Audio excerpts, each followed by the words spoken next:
Hello, hello, hello. Can you all hear me? Yes.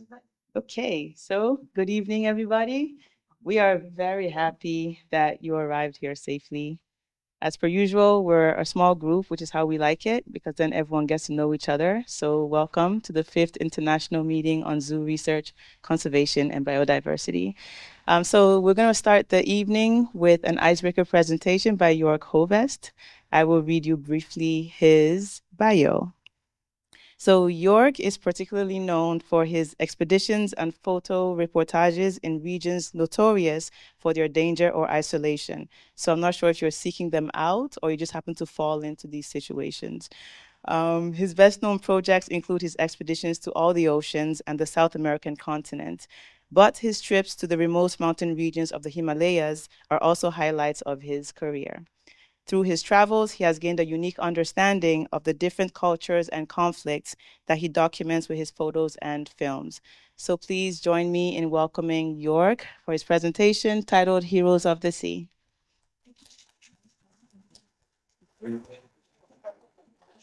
Thank you very much, and welcome to this wonderful evening. I hope you had a great dinner, and I hope you are not too sleepy now. But I can promise you, this what I'm going to show you now is not going to be boring at all. Okay, the title of this expedition or the whole project calls Heroes of the Sea. And you might ask yourself, who are the heroes of the sea? That's not me, because I will explain to you later. The heroes of the sea are the people I was looking for during the last 7 years. But let's start first here on this, hold on, side. Okay, wait, remote control. 1 second. Ah, okay. I love these little obstacles. It's like, oh, out of the concept. No, don't get nervous now. Kidding. Okay. Um, since ever I can imagine my life, I'm a passionate diver. And that's about more than 30 years now. I love diving. I started diving when I was 13. And I just love the feeling of being underwater. Many people has asked me lately if I do meditation, but I cannot handle any kind of meditation. I'm just way too nervous. But on the other hand, I realized that the art of meditation I'm doing is while I'm diving, because I realize whenever you dive, you cannot think about something else. You cannot think about the football game or the tax government or whatever. You constantly, completely in the underwater world with all your senses and all your tenses. And this is kind of meditation for me. So I just love diving a lot. And as far as I can remember, I have images in my mind, and these images are full of colors. These images are full of healthy animals, some animals which I don't know, and yes, just the surrounding, which is so remote, so yeah, unbelievable beautiful, and that's the underwater world. Most of the beautiful imaginations I have comes from coral reefs. That's what you see here, and all this picture describes a healthy environment which is underwater. But as you know, we will not talk about the healthy way, the healthy side of all the oceans. That's not why I'm here. So I wanted to explain you a bit where I come from, why I'm doing what I'm doing, and what's all about that project Heroes of the Sea. So let's go to the beginning. Our planet has a lot of water space. Yeah? It's always 71% covered in water, and this place and this area produces mainly 70% of the oxygen for us human. That means every third breath you take right here, right now, comes from the ocean, comes not from the forest, comes not from European or whatever, it comes from the ocean. And that let me think a lot about this environment. I mean, we should think about more, why should we not take much more care about the oceans? Because we still don't do that. Yeah? And that's just an imagination about the realities of where comes the oxygen from. Yeah? The oxygen themselves comes from this microorganism called phytoplankton. I guess you know all that. This is the beginning of life. The beginning of life, which comes from water, salt water as well as sweet water. And this environment has not been disturbed by any kind of ways. It should be not disturbed, because when this comes out of control, many circles of life can collapse in this environment. And this is what we see much often today in the oceans today. So the life starts at this microorganism, and it goes further and further to small animals, to larger animals, until to the mammals, which you can see. And I promise you, I have discovered them all. I have seen them all. I have met them all, the big predators out there. And I would say they're all friendly. Yeah? They don't harm humans. They're really friendly and really curious. For example, these orcas are, I would say they're like dogs, like golden retriever dogs. They come and smell at you, they try and taste at you, they bite a little bit in your fins, and they realize that we taste ugly, of course, but they also realize that we're not in their food chain.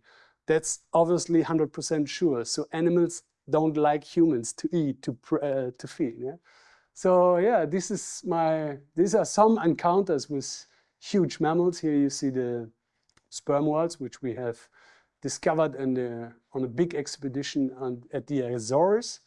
And of course, one animal doesn't have to be missed, is the white shark. As you know, the white shark has a very bad reputation. I mean, we saw all the movies and kids start hating these animals, and we don't like them. We try to kill them everywhere we go. But we forgot that these animals plays a fundamental role in this ecosystem. These sharks are so important that we have to learn and study more about these rare creatures. And I can promise you for sure that this is a wrong image of the shark. This is a glimpse of a second where the shark attacks a prey. And this is so rare that it took me 7,000 pictures underwater to catch that frame. Okay, so that's really, really rare. And the true face of a white shark is the opposite of this, because they can smile. They can smile like we humans, yeah? And they swim around smiling at you. So it's not that bad what you're seeing, you know? And I guess some of you have never saw a smiling white shark. I just love that picture much more than the previous one. So, okay, so we have talked a little bit about this underwater world, and I'm sure you can imagine how much I love the scuba diving and the underwater world. So let's get some fact here. We have serious problem in our ocean today. It starts at the climate change, plastic pollution, overfishing, rising temperatures, and the acidification all over the place. Okay, these are the 5 top problems we're facing today. And I ask myself, what can we do? What can we do? What can the world do against these problems? And yeah, there are answers. So we have to decide. Do we face these problems? Do we look at these problems all the time? Are we consuming these problems every time? Or should we look for some solution and work for a solution for the future? So that was my biggest intention to start that project in this time. And of course, we had to start with the most obviously problem, which is the plastic pollution all over the world. I did some research on that. We discovered that we produce 400 million tons every year of plastic. And this is something we can't realize. We cannot realize 400 million tons, but we can realize that the half of 400 million tons, which is 50%, are produced for single use. And that's a big nightmare today. Single use means plastic straws, plastic bags, coffee bags, and all that stuff. That lasts for seconds in your life. We consume it, we throw it away, and that's the wrong behavior of this super material. And I tell you, plastic is a super material, is the best invention we have ever done, ever, ever, ever. We humans have invented a lot, but plastic is the best.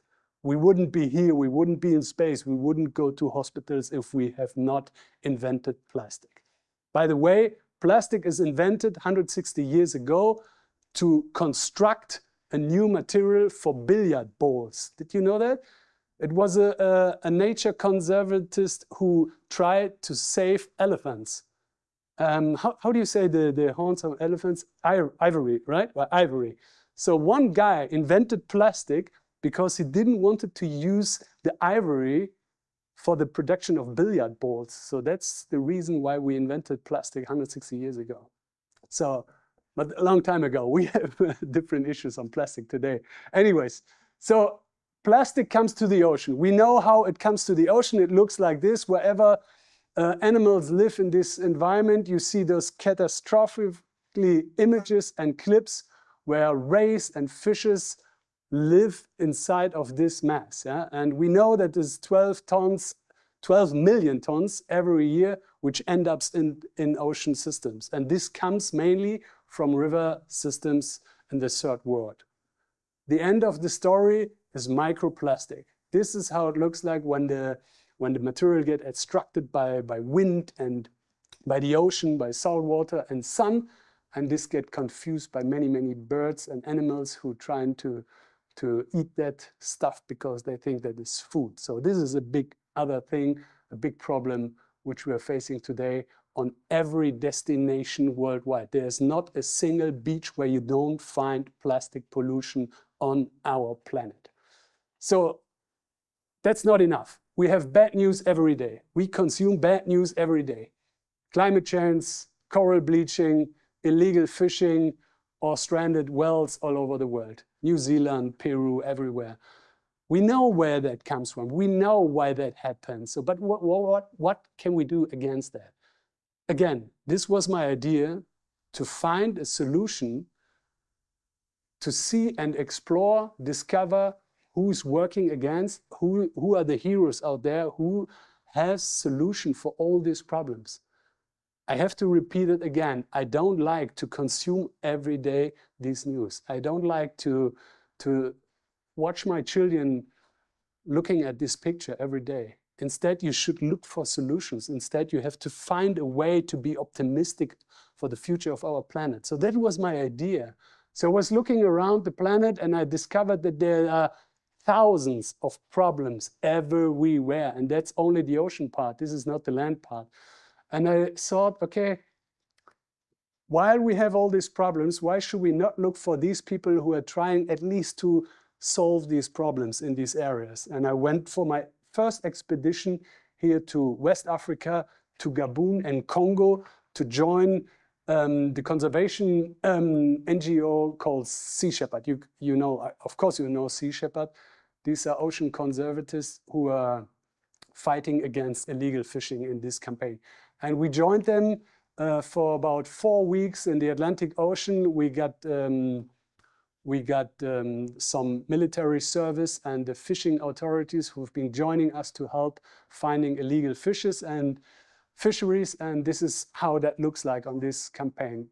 So for that a special encounter here, you must imagine these illegal fish trawlers, they're not easy to find because they run their vessels without having any detecting system or any GPS, and they just turn everything off so that they're out of the radar, out of the view field. But we had a great cooperation with the NASA satellite system who could detect us and tell us where those super trawlers are out there in the ocean. So we joined this military service from Gabon, and we found many vessels who went illegally out there for tuna fishing. And just to give you an example of the size of these fishes, this fish is called a super trawler, which is 170 meters long, and it can contain 200 tons of fish by one fishing net entry. And these fish nets costs they call ringwadennets. I don't know how to explain, but they work like a long carpet down in the ocean for more than 500 meters. And they have a little device called fish aggregation device, which is centered in the middle and which has a detecting system like a camera, which can look down deep in the ocean. And it has some straps and plants where little fish gets hide from other predators. And when that happens, other fish, bigger fish comes around, circle this device, and when that happens, the big tuna fishes comes and surrounding this device. So the only thing that captain has to do, he's sitting on his chair and pressing on his iPad that button, and when he pressed that button, this huge net, which is more about 4 to 5 kilometers long, 600-meter deep, gets strangled in, and everything what's in the net gets on the ship. This is the normal classic way of fishing. This is nothing wrong, nothing illegal. But these ships are out there illegal because they're fishing in nature reserves. So underwater picture, of course, they look like this. These are horrible pictures full of blood, etc., etc. But the main problem is any kind of animals get caught in this net. And we're talking about whales, sharks, turtles, so on, so on. This is the biggest problems. We have no solution for that. This is a normal standard of fishing. Here you see the fish aggregation device, how it's being used on that vessel. So what we did in these 5 weeks, we found these groups of fishing trawlers. We went on ship, we enter the ship, we arrest the captain and send them to prison at Gabon or Congo side. This is what they do today. And this is just a little drop of the whole problem out there, because we have no regulation out on the ocean after certain miles of country outside. It's the 80-mile law, which tells you to do whatever you want. So we are looking for these fisheries and illegal trawlers all over the world. We know today that there are almost 10,000 super trawler existing out there doing illegal operations like this. And there's only a few NGOs, a few people who are fighting against this huge problem. Because as I said, if we change this ecosystem too much, if we change it, the balance of fishing, this can collapse. And when that collapses, we have much bigger problems than the bycatch we saw here. So this is just one example of how I look out there to find my heroes. And that's the first moment when I realized that my project is going to be about heroes, and I wanted to call it Heroes. There's a documentary film, a book, and many stories all about heroes, because I call these people heroes. They do something good for the ocean. They fight for that every day. And I thought, okay, but there are much more problems out there. There must be much more heroes, you know, much more heroes. And then I discovered that there are heroes out there. For every single each problem, we got people who find themselves guilty just by being in the same situation, not doing anything. And some of them become heroes by inventing incredible stories in what they do. And that's spectacular. Some of these stories I have never heard of. And I wanted to look on the way where I was traveling, that it feels like not being an investigative photographer more than being a tourist, because most of the people are just normal tourists. So as I'm just a tourist out there. So I thought, okay, maybe the next journey expedition will be in Thailand, where we go for a holiday. Yeah? And we discovered this beautiful island called Maya Bay, which you, of course, known from a movie called The Beach with Leonardo DiCaprio. This island in particular has been overloaded by tourists after that successful movie, and the government didn't take care of that, so the whole ecosystem collapsed in that area. And of course, all coral banks and the whole underwater world got destroyed so badly that you have no idea how it would look like. And the government tries to hide that, you know, from public media centers. And I said, okay, I wanted to go there, not just to talk and blame about it. I also want to find a hero there who's trying to repair all that mess, you know?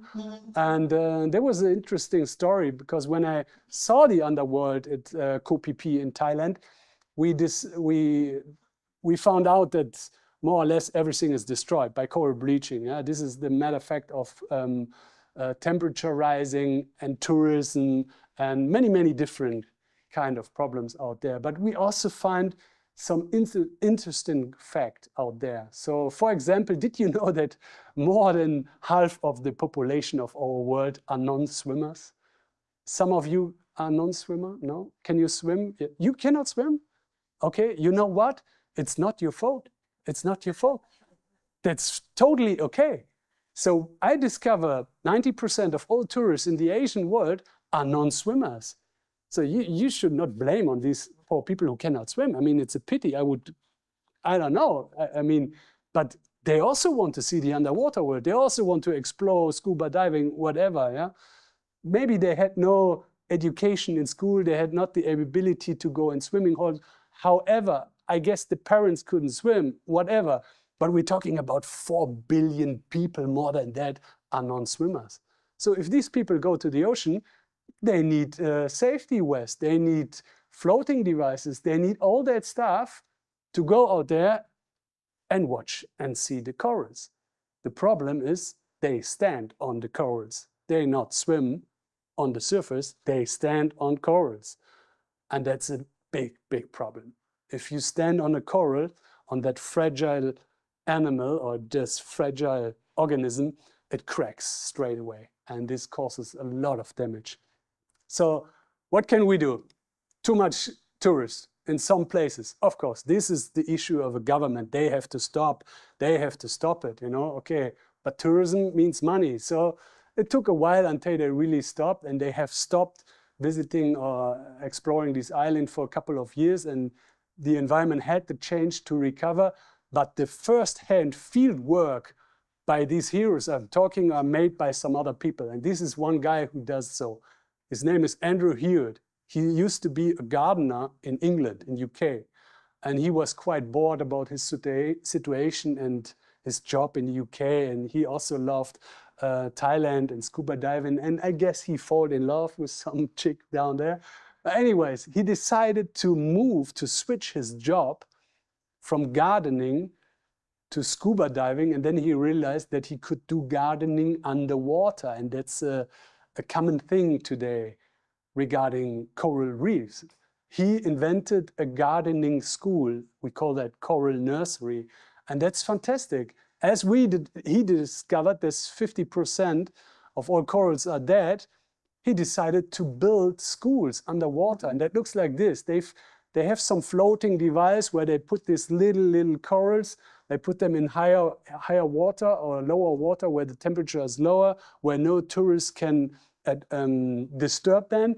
And then he has like volunteers and people, employees who go there every week and cleaning these little corals with toothbrush, because they have to be cleaned every week. So we do the water pouring on the earth, and they do the plant cleaning with toothbrush underwater. And yeah, that's fantastic. That was the first time I saw that, 2017.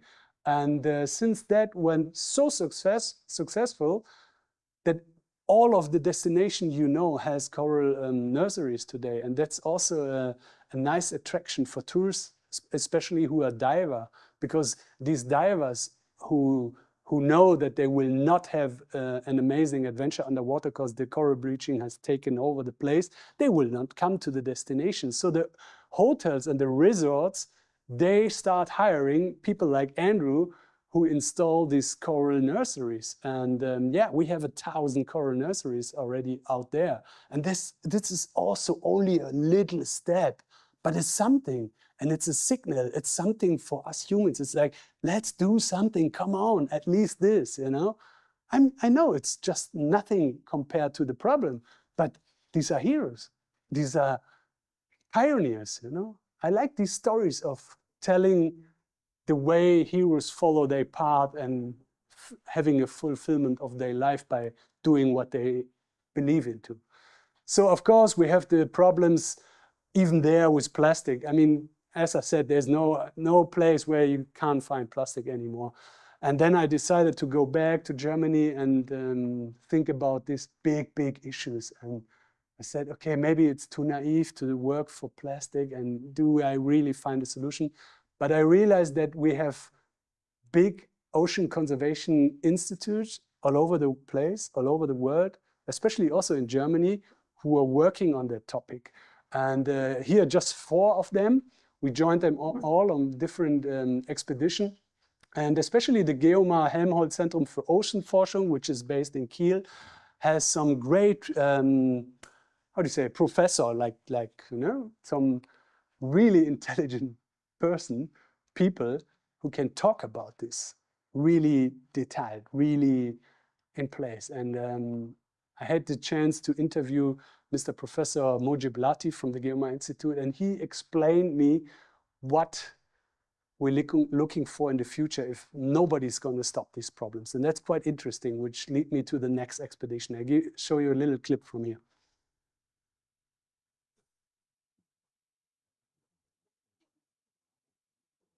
Gibt es Szenarien, die wir erwarten, wenn wir nichts unternehmen? Ja, absolut. Also wir greifen ja die Ozeane von vielen Seiten an, wenn ich das so sagen darf. Stichwort Plastik. Millionen Tonnen von Plastik haben sich schon in den Weltmeeren angesammelt, und wir sehen es, es wird ja immer mehr auch an den Küsten angespült. Aber dieses Plastik, das wird ja mit der Zeit auch verkleinert, und irgendwann wird es zu Mikroplastik, ja, also die nur wenige Millimeter groß sind, und irgendwann ist es so klein, dass es dann eben beispielsweise auch für Fische als Nahrung dienen kann. Ja, und am Ende des Tages kommt das dann bei uns auf den Tisch. Und das ist eben die große Bedrohung für uns Menschen, dass wir durch die schleichende Verschmutzung, es ist ja nicht nur Plastik, es sind ja viele Substanzen, die wir in die Meere einleiten, dass wir durch diese schleichende Vergiftung der Weltmeere eben auch unsere Nahrungsquellen vergiften, und am Ende wird dann eben der Sünder zum Leidtragenden.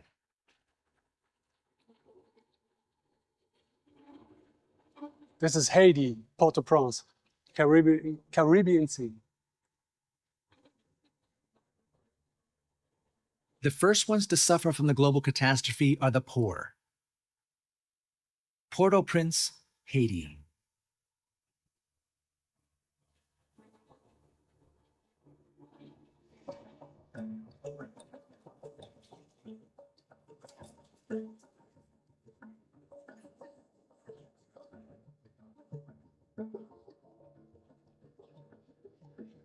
Here, people live in garbage, build their huts on garbage.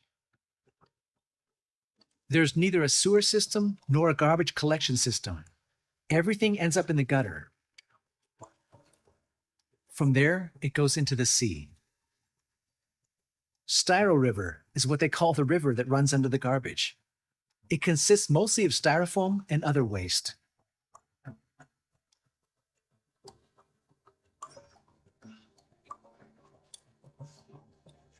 The indignity of it all, the utter helplessness, which I also feel, is revealed to me in this encounter with a family of pigs.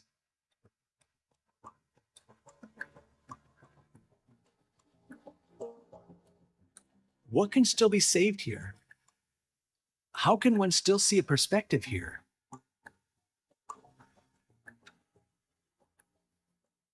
Yeah, these are shocking images from Haiti. And I spoke to some kids this morning at school and asked them, what do you think? What could they do to having a solution? And they all said, hey, that's easy. They should just not throw the garbage away, you know. And then, you know, it's a lot about acknowledging the people, you know. Why is that bad? Why? And I can tell you, this is so shocking. If you talk to these people, they feel ashamed of living in this environment. It's not their fault that they throw everything away. They have no garbage organization, nothing. There's no other way than throwing it into the river. It's not their fault. It's not about education there, you know. So what can we do? How is a solution looks like? I met this guy called David Katz, which I'm going to show you later. But first, I would like to show you an even yeah, let's say even more shocking video of how this plastic comes into the ocean. And this happens when it rains, because all the rain transports the water from the rivers into the ocean. And there are like at least 12 rivers, like huge rivers, which bring all that material to the ocean. And these beaches, which you see here, they should have sand on the ground, but the sand we discovered is 15 meters below the plastic. So this is one of these hot spots, what we call them today. And when it rains, it looks like this. No, sorry, like this. That's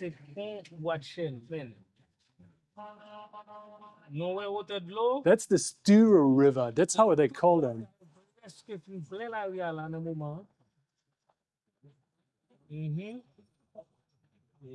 So if you think about 12 million tons every year, this is 1%. I have seen 1,000 rivers like this. And again, it's not their fault. It's not their fault. Haiti. This is Port-au-Prince. So these are the picture. And then I met this guy. His name is David Katz from Vancouver. And he had the idea, a very simple idea, nothing new. He didn't invent something spectacular. He just said, we need a certain of recycling system here. So he was looking for the people, for just the humans, just the people who live there. What do they need the most? It's very simple. They need money, they need food, they need electricity. And that's the deal. Simple as it is. He installed some recycling centers on Haiti, and he invited the people to start collecting the plastic material. Very easy. They get trained by selecting plastic from good material to bad material, from higher value material, from PET to PT, from clear plastic to colored plastic, and so on. People start collecting this plastic very easily. And these people bringing the material in huge bags. They go to these containers, which is invented or made by Plastic Bank, by David Katz's organization. And they put it on this weigh machine, and then they can decide what they want to have instead in return. It's electricity, food, or money. And that works. And people start cleaning the environment and all over the place, you know.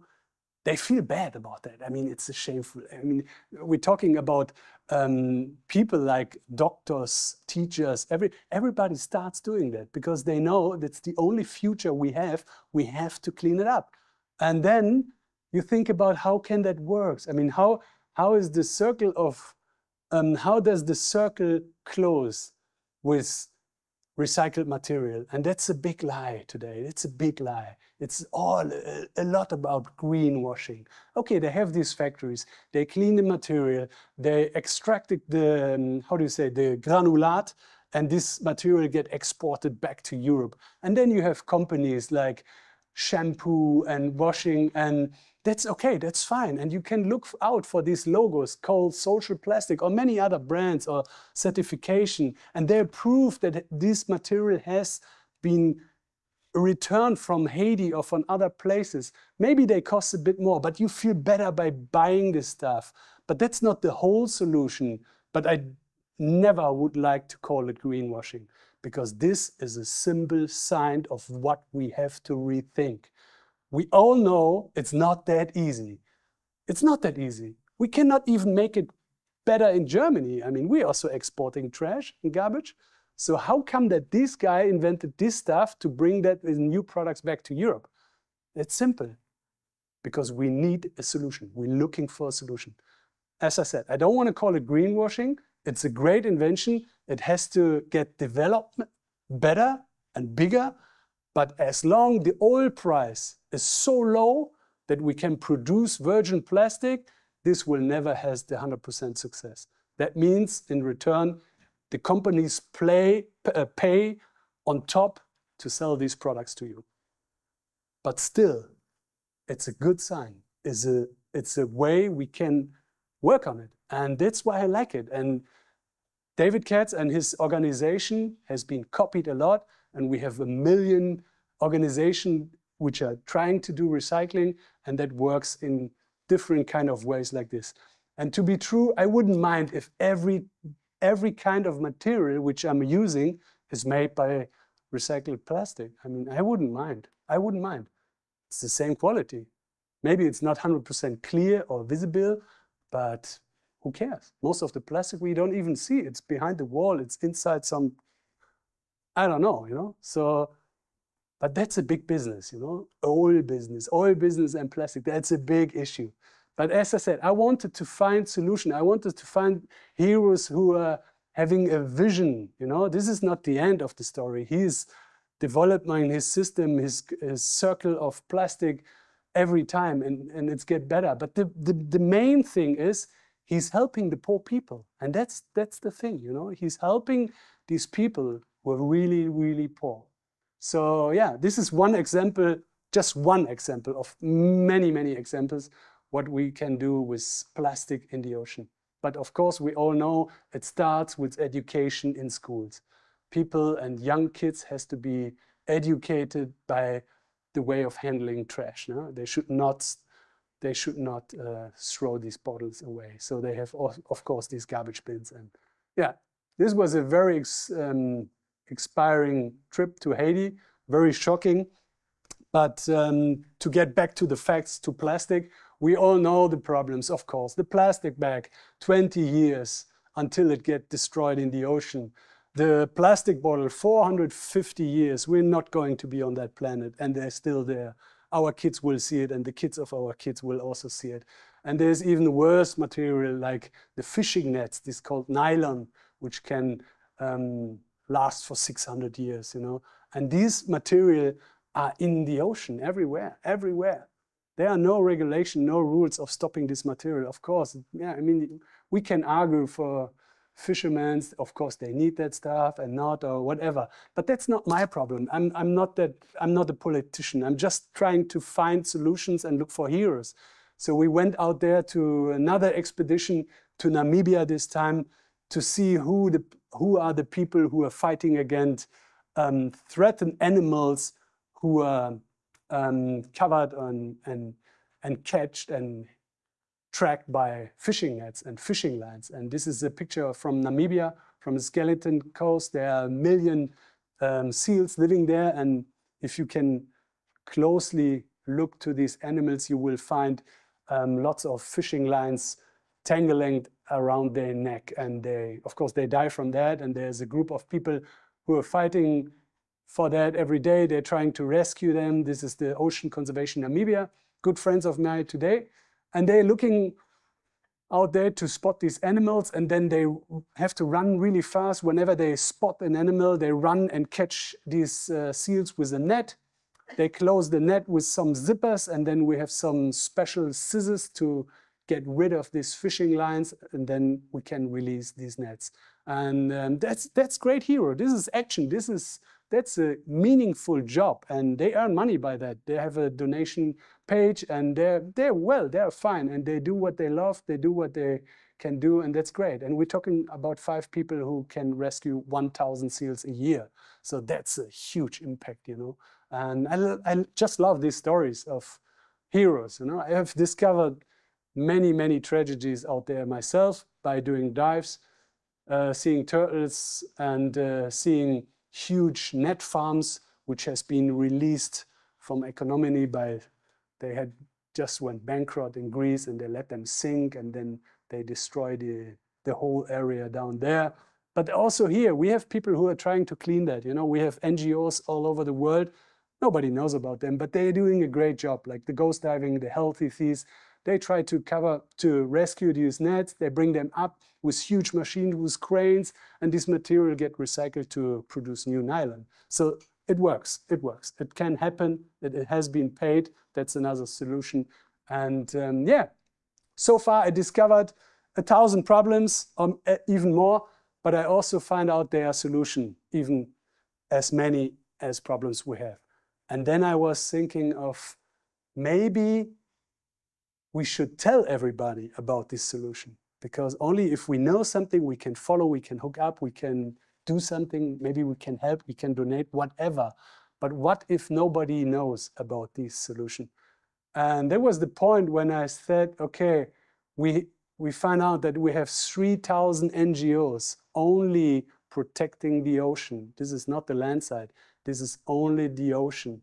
If I ask you how many NGOs you know who are doing something for the ocean, what would you guess? Like 5? Do you know 5? Like WWF or Greenpeace or Sea Shepherd? Maybe that's it, yeah? 3,000. 3,000 solutions out there with 10,000 of peoples who are working every day for that. And that's great. That's really great. And I start collecting them. I start collecting them. I start approve them if it's really true, if it's not greenwashing, if they really do a great job. I do a selection of what they do, if it's plastic or beach cleanup or animal fair, whatever. And I did this, how do you say, set card, like this, yeah. I put them together and I invented a website where a database where I bring them all together because I thought it must be something like open source data like Google where you type in the problem and then you find all the solution. That would be great, but I'm not Google. So I start with my little website called Heroes of the Sea. You have categories where you can select between plastic or animal or coral bleaching, whatever. It's huge, it's really huge. But nobody knows, nobody knows. So I was working and working and traveling. I published a book, I published a documentary film about these heroes. I told everybody that we have thousands of solutions out there, thousands. And you just have to go to that page. It's called Heroes of the Sea. Click on whatever you want. You find a solution. You can help whenever you want. You can work as a volunteer, whatever you want, but nobody knows. Maybe I'm too old. Maybe I'm not good with social media, TikTok, Instagram, this kind of stuff. And I had the idea, what can you do? What can you do to make that platform more visible or famous or public or whatever? I mean, what could you do? That's a big issue today. It's not like you invent a website and everybody look at your website. You have to pay Google a lot that even someone sees you or finds you. And then I had a crazy idea. I thought, okay, maybe I have to do something crazy that people listen to me, that people invite me for a speech or for keynote presentation, or maybe even radio, podcast, television, whatever. Do something crazy. And then I did. I thought maybe I row across the ocean to get some attention for that platform, you know. I thought, okay, maybe it's possible to row across the ocean from Gran Canaria to Barbados. That was my idea. And that's now 4 years ago. And I was afraid to do it alone, so I was looking for 2 more friends, and I found 4 friends. But first of all, I need a boat. So we built this little boat, which is like 9 meters long and 1.50 meter wide. And that's a rowing boat. Yeah, that's that's something which can float. So yeah. And this is my friend Rainer, and the other friend is Andreas, and we decided to tribute that trip to the ocean heroes to get this attention from the media world. And of course, you need a lot of sponsors, you need a lot of cooperation partners to get paid. You know, I mean, that costs a lot of money to do such a trip, crossing the ocean in a rowboat. But we did. We achieved that trip, and we managed to build that ship. We trained for 1.5 years on a lake in Bavaria at the Tegernsee, yeah, and we trained there. It's not like the ocean, but we trained like every day, rowing. People were laughing at us, you know, what the fuck are you doing? You know, what is that? I mean, come on, you cannot cross the ocean with that. I mean, this was 1.5 tons heavy, that thing. But then famous people came to me, you know. You know him? Reinhold Messner, you know him? Okay, German people know him, and then they say, oh, Reinhold Messner. I mean, it's just the first guy who went on the Everest without oxygen, whatever. Is a good friend of mine because he discovered my project in Tibet, but that's a different story. Anyways, I got this support from many people, and then I was asking many people if it's even possible to do that, you know. And regarding the medical side, you have to speak to doctors also. If Am I healthy? Is everything okay with me? Can I do it? To make it short, my dentist said no, no, no, no. Because I had some issues with my, how do you say, the back teeth, the big ones there, and I had some caries and root treatments. And I stupid as I am, I really asked him if it's possible to get a tool to pull out my teeth on the ocean if we get to the point that is a big emergency. And he said, okay, York, I mean, cool idea. That's impossible. That's impossible. You can have any accident. There will be a solution regarding the teeth. No chance, no chance. Yeah, and yeah, then he took them out. He took 4 teeth out. My wife was very happy. Yeah, but I got them back. I have them back, so that's all possible.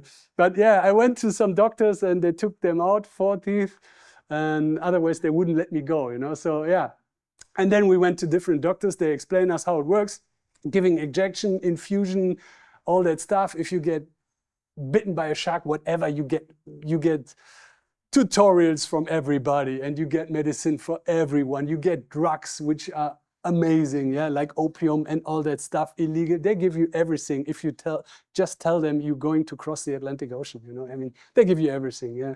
And yeah, there was a lot of training. Yeah, there was a lot of training.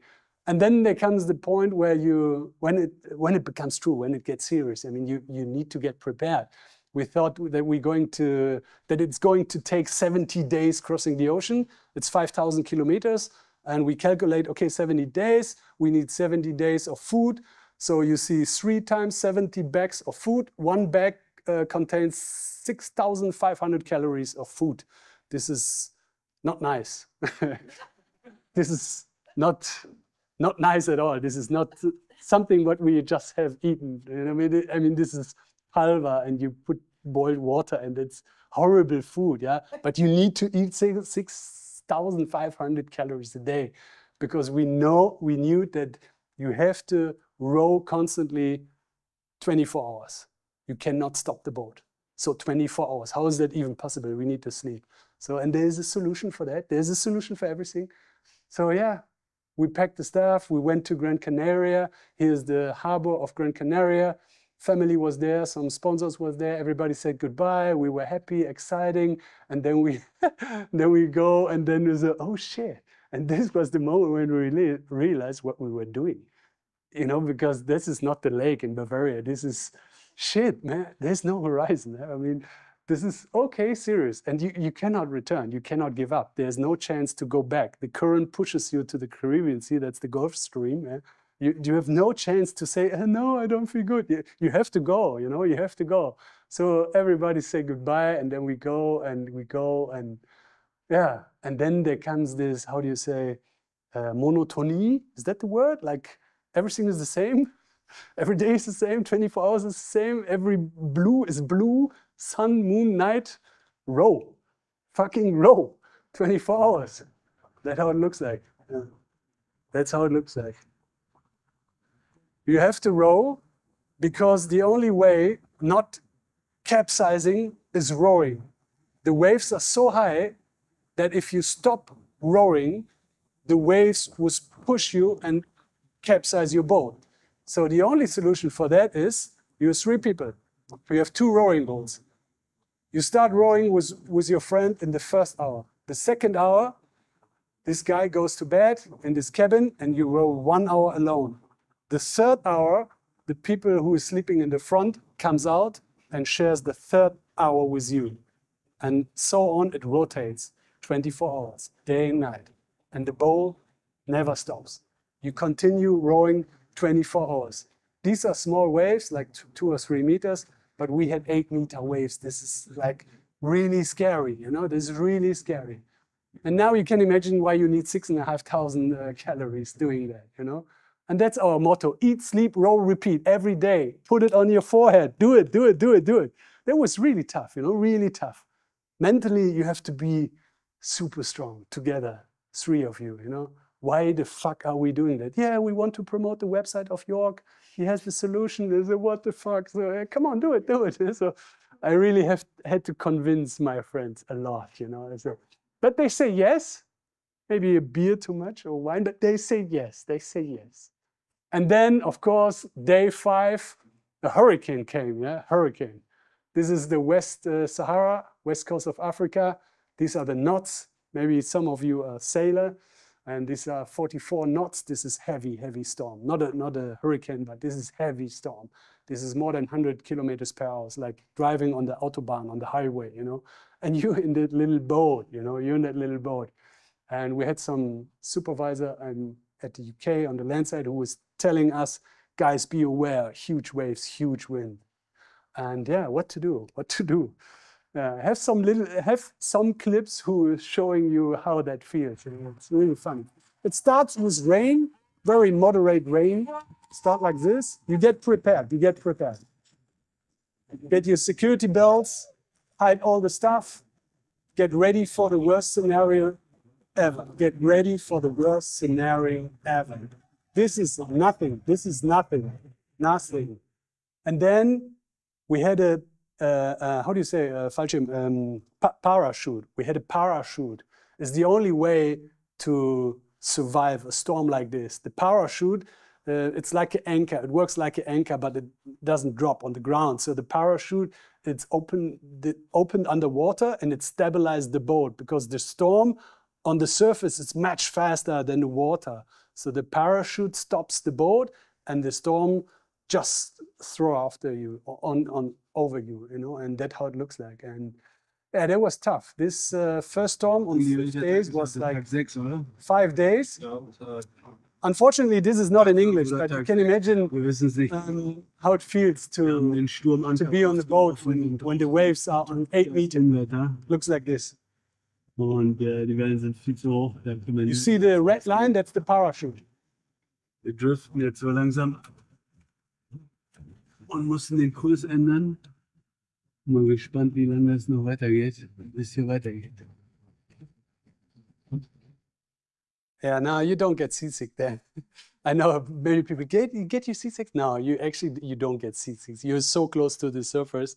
You get seasick on big ships, but not on if you're part of the ocean. And yeah, here's a funny scene with Andreas.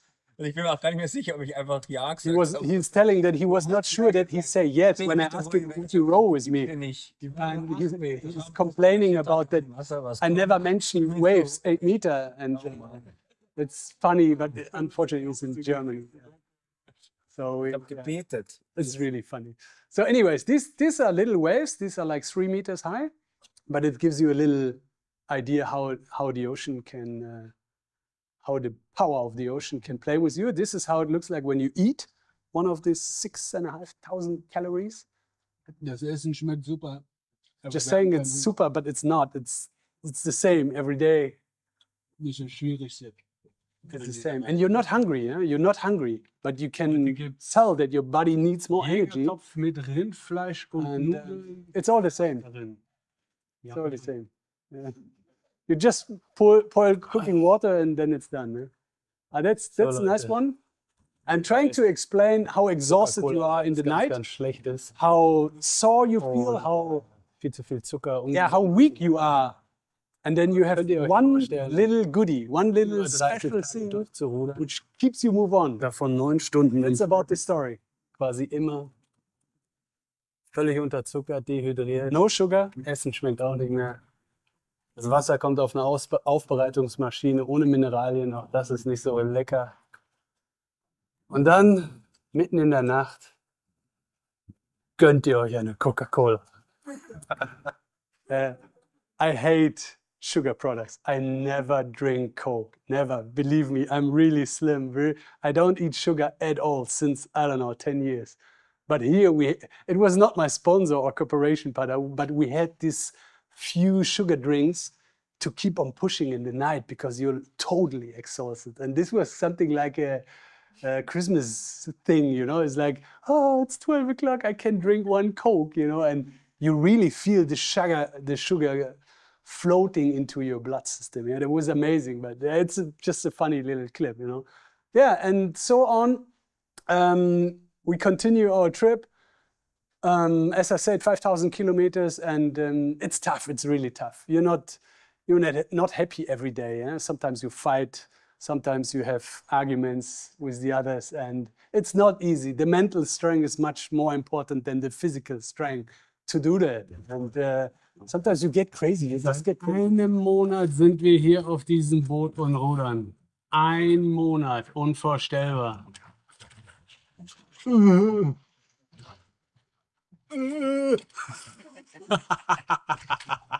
Total geisteskrank. Ich dreh durch. Ein Monat, Alter. Yeah, we were counting the days. You get crazy. Wir haben es fast geschafft. Nur noch 2500 Kilometer. Wir sind They're gleich da. saying we're always there, only 2,500 miles more. And yeah, so yeah, it's all about fun. It's all about motivation. It's positive thinking, you know. How can you keep going? I mean, of course, you get crazy there. And sometimes we get injured. We got little cuttings and blisters and our feet, the butt, and all this. Yeah, you get really, really. It's a painful journey. Let's say it like this. Let's put it this way. But at the end, yeah, we made it, and we're almost there now. Wir haben soeben die letzte 1000 Kilometer Marke überschritten und sind total last euphorisch. 1,000 kilometers. Wir haben nur noch 1000 Kilometer. Wir sind jetzt dreistellig und das gibt uns einen irren Schub für die letzte Woche, an dem wir natürlich noch Vollgas geben und wir haben einen guten Speed drauf. Wir sind ziemlich schnell.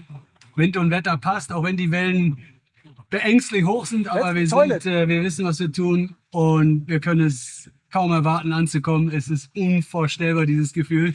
Das Ziel ist jetzt zum Fassen nah und wir malen uns schon nachts, wir malen uns aus, wie es wird, anzukommen, wie das Gefühl sein wird. Es ist unbeschreiblich. Ich kann es euch nicht in Worte vermitteln, wie es sich anfühlt, jetzt seit über 40 Tagen hier zu sein. Und die Euphorie wächst ganz zum Schluss und das können wir auch gut gebrauchen. Yeah, that's how it looks like. And then, one of a sudden, you know you're reaching land. And the funny thing is, before you see the land, you can smell the land. Even 2 days before you see the land. And we're talking about a lighthouse or a glimpse in the sky or something. You smell the land 2 days before you can visibly see it. Because you become so sensitive with all your senses and you realize that this is Creole cooking, barbecue, people, restaurants, whatever that comes to the ocean and you're like, oh, we are safe, you know, somebody is cooking like way, miles away. And then you see the lighthouse and then you still have to continue rowing for 2 days, you know, but of course you get super excited. I mean, all the sponsors, family, friends, everybody came to Barbados to see us arriving at the yacht haven. And there was this really strange moment because we knew from before that you will not be able to walk, like walking, you'll not be able to walk. When you live on a boat, which is currently shaking, you're losing the ability to walk straight in your, I don't know what it calls, coordinative nerve system, whatever. You just lose the tension in your ankles everywhere. Yeah? And then, but we couldn't imagine how that feels. But there are really funny facts when you arrived. This is the last video of the arrival. It's really fun. You will see.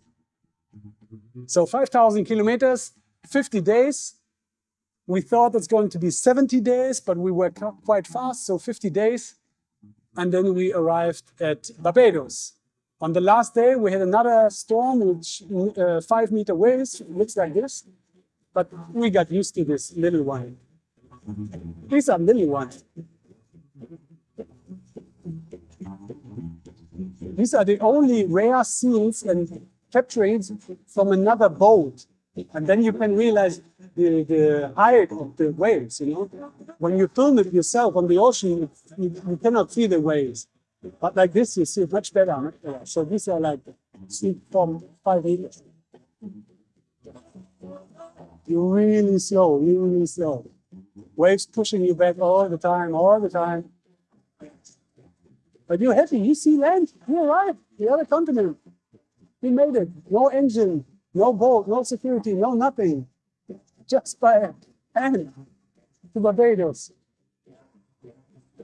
And now watch me going off the boat. That's fine.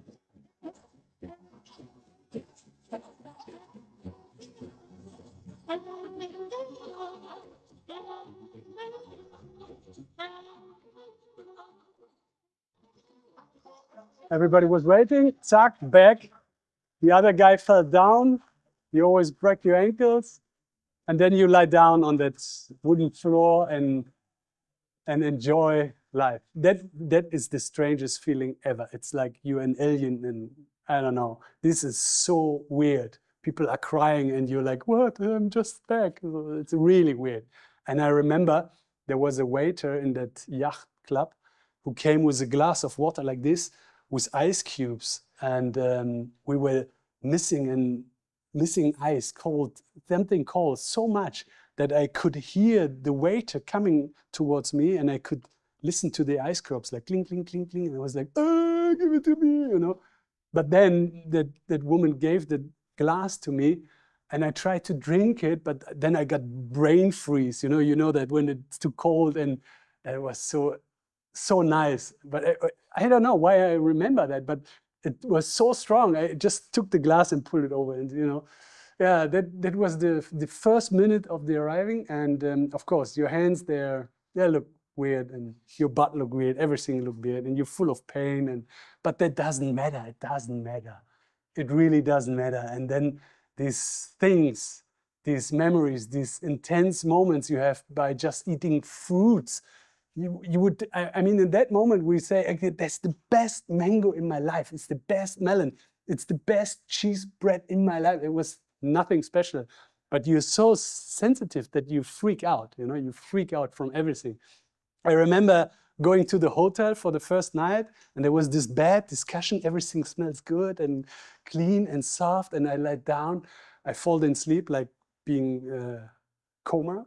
And every 3 hours, I woke up, panicked, like, and my wife said, no, you arrived. You can sleep. You can sleep, And many funny stories. Yeah. But then at the end, we made it. We went back to Germany. That was also kind of weird because it took 50 days to go there and 9 hours to fly back. And then imagine people in the plane watching you, and you look like Robinson Crusoe, and you smell, and they're like, hey, yeah, I rode. And so, okay. And then you come back, and that was funny. Yeah, first that was okay because nobody knew it, but then the pilot made an announcement that this stupid guy rode across the ocean. It was so shameful. Everybody like, oh no.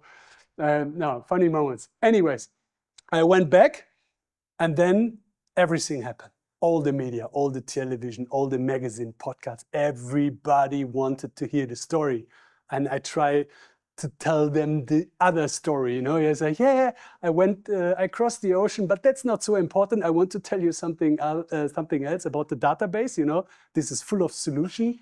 And little by little, they realized what I really achieved, what I really made. And I'm really proud by telling you that we have already 500 NGOs worldwide on our data bank. We are the biggest, largest database on the world, and we working on a real system change for our oceans. And that's what it's all about. And here's a little clip at the end. Hier sind die Delfine, unser Begrüßungskomitee von Barbados. Und das ist definitiv der letzte Sonnenuntergang für uns. Wir befinden uns 60 Kilometer vor unserem Ziel und freuen uns über diese wunderschönen Tiere, die uns willkommen heißen. We wanted to set an example by crossing the Atlantic. We finally made it. And I think of the many heroes and heroines I've met in my travels.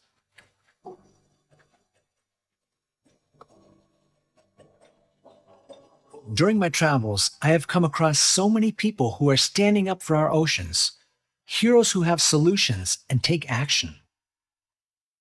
That's why I created a database. Here they are all visible, can network together and find support. It is called Heroes of the Sea. Guys, many thanks for watching. We have 500 NGOs on our platform, and my goal is to get every NGO on that platform to get it on a central point of the internet where people can inform and try to get a direct action for our ocean. And these are lots about synergies and collaboration and lots of things working inside of this workspace on this database. And I'm really proud that we achieved this little ocean crossing, but there's much, much more I want to achieve in my future. But this is about what we're doing. Heroes of the Sea, thanks for watching.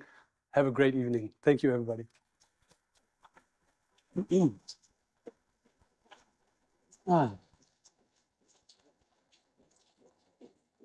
So, as you know, today we had the opportunity to ask the audience if there are any questions. I would like to do the same with you. So if you have any questions to that, please let me know. Yeah, one question. Yeah, the coral gardening is quite interesting. But I was wondering why they need to clean the growth. Okay, because they have lots of, you call it algae, algen, also algae. They love this brand new corals, you know, and they take place on these corals, especially when they're in colder water. So they need to breathe, they need the sun, they need all that stuff which didn't harm them. So you need to clean them up every week. That's a little process to let them grow. You cannot let them alone because this is totally new for that environment. The place where they grow, normally, it's well protected by the reef, but on this floating device, they're not well protected. So algae come and try to cover the corals. That's why you have to clean them. Yeah. Good question, thank you. Please. And thanks for your great talk. So I do the same. I'm also scuba diving and doing also meditation. I cannot do it. Great. I love that. I love that. So I wonder if you are already aware of this 3,000 NGOs or people doing great things. Yeah. Why is it a problem to gather them in your database? You could just contact them and ask for stories. Okay. I give you my number. Help me tomorrow. It's a lot work. It's a lot work. Okay, imagine what I offer them. It's out of charge. It's for free. I try to promote them. I try to get donations for them. I try everything impossible they can never imagine. And then you went to spam because they don't believe that shit. If I would tell, okay, listen, I get you on my database for $10, they probably directly apply to me, but that's not my issue, you know. I want that free for everybody. I don't get any money from that, and I want them free. And sometimes people just don't trust you, you know. They just don't believe you. It's quite hard to contact all them and get the conservation, you know, the conservation between. 500 is already a lot, but 3,000, I need a bigger team and a lot more research and people who are writing emails, contact them on social media, TikTok, Instagram, like everything, tell them that you exist, write them an email, this is for free, welcome on board, blah, blah, blah, you know. And then don't forget, a lot of these NGOs are competitors to each other. They're all looking for money, and this is a big thing I want to solve, you know. All of these NGOs looking for donation on money. If they see the neighbor on your site, they say, nah, this Turtle Foundation is also here because, you know, but we have a solution for that also, you know.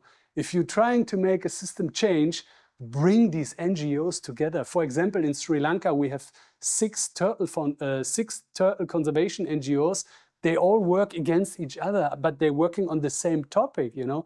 If they could combine their power together and go to the government, they would get a bigger funding and everything they want, you know. But sometimes they don't realize that. So that's why I'm trying to bring them together, to combine them, you know, in collaborations. And that is the main goal of Heroes of the Sea. We're trying to find partners all over the world working on the same topic.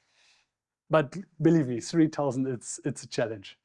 500 was tough, but we're looking for another 1,000 step and then 3,000 maybe in the future. Thanks for the question. Any more questions? No, this is good. Yes?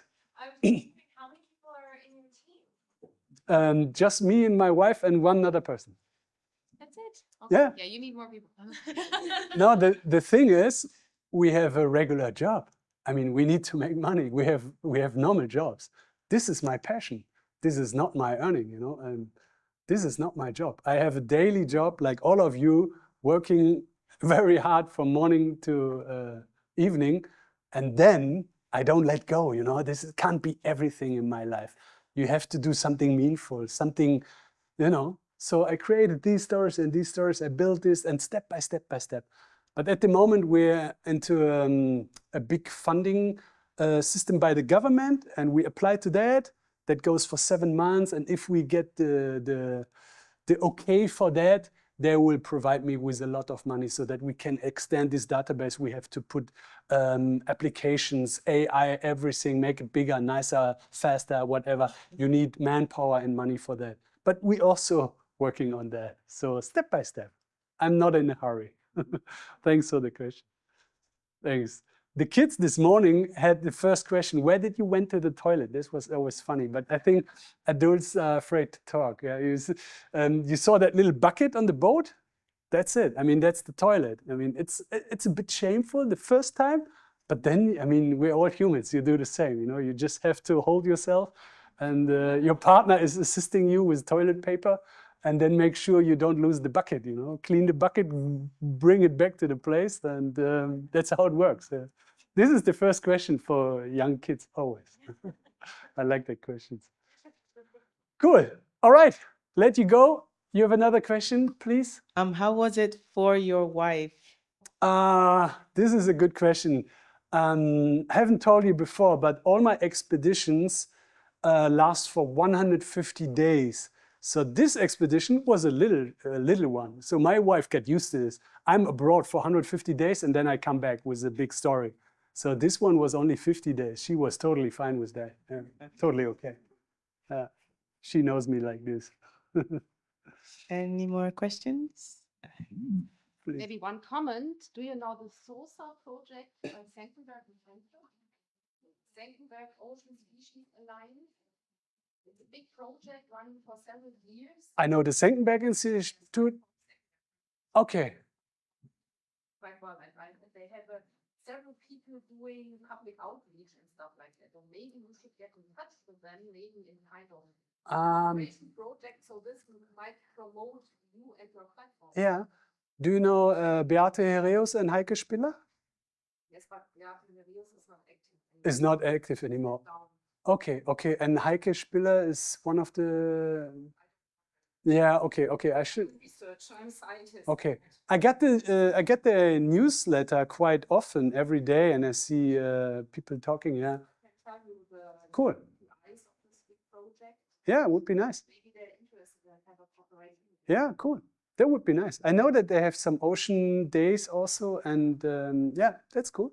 Let's share the context. Great. Okay, guys, another question, please. Can you tell us more about the Volcker model? Is it about this experience or in general what you're working on? The bulky road? What do you mean?